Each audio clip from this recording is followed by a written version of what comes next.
So we choose branches, we choose a product branch list in our inventory system.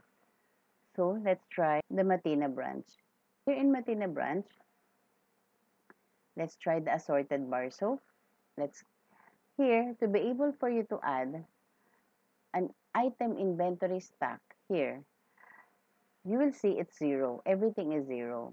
If you add stack, there will be a number here that will appear.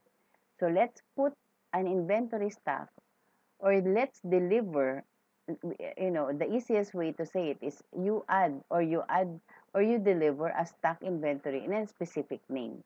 Let's add or deliver an inventory to assorted bar soap. Here, you have to click update stack. Once you click update stack, you will see it's 0. But if you deliver an item, this will change. Okay, let's deliver an assorted bar soap. Once you click that, you will see an expiration date appear. You can just click that and then change the year. For example, it's after 2 years.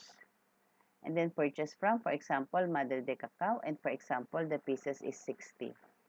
And then the purchase price will appear because I put the purchase price in that item when I previously inserted the item into each branches.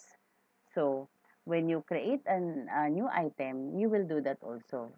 But you cannot see the purchase price if you're a personnel here. But if you're the manager, you can see the purchase price and you can add the purchase price aside from the selling price. And then click save.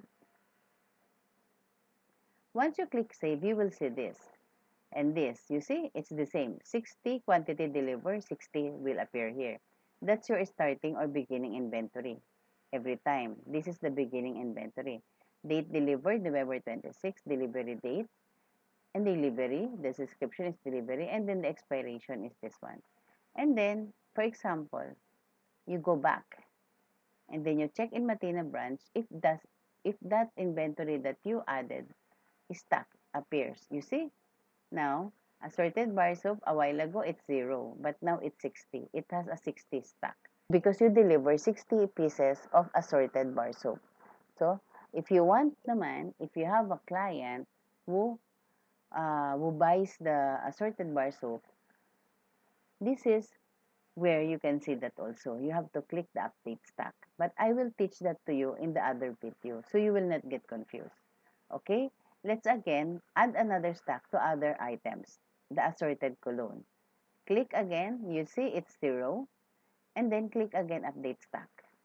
And then in update stack, click deliver. And then here, let's go back again here, you will see, for example, 2000. You can just edit the number 7. It's very long time if you keep on clicking on here. So it's better to just put the cursor there and then add and purchase. For example, Madre de Cacao, and for example, it's 60 pieces also. This is the purchase price that I added before when I added an item under my account, not under personal account. Okay, and then click save. Once you click save, your starting inventory now becomes 60. This is the date that you deliver. So whatever the date here is the date that will appear here. And the quantity, and then the expiration. And then let's go back to see. Matina branch. That's it. It becomes 60 na.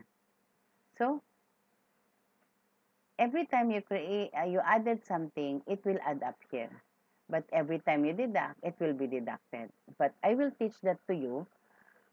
For now, our lesson is how to add an inventory or stock in the product list. So this is your product list divided into each branches. So we added a stock or deliver a stock for this one. Okay? Because you cannot sell it if you don't have stock. Plus, your boss can only determine how many stock is left for each item by just looking. If she would like to know where the stock goes or where it was being sold, all she has to do is to click this again and it will show here, in which I will gonna teach in the next video. So that's it. That's the lesson for how to add an inventory stock in a specific item. Thank you.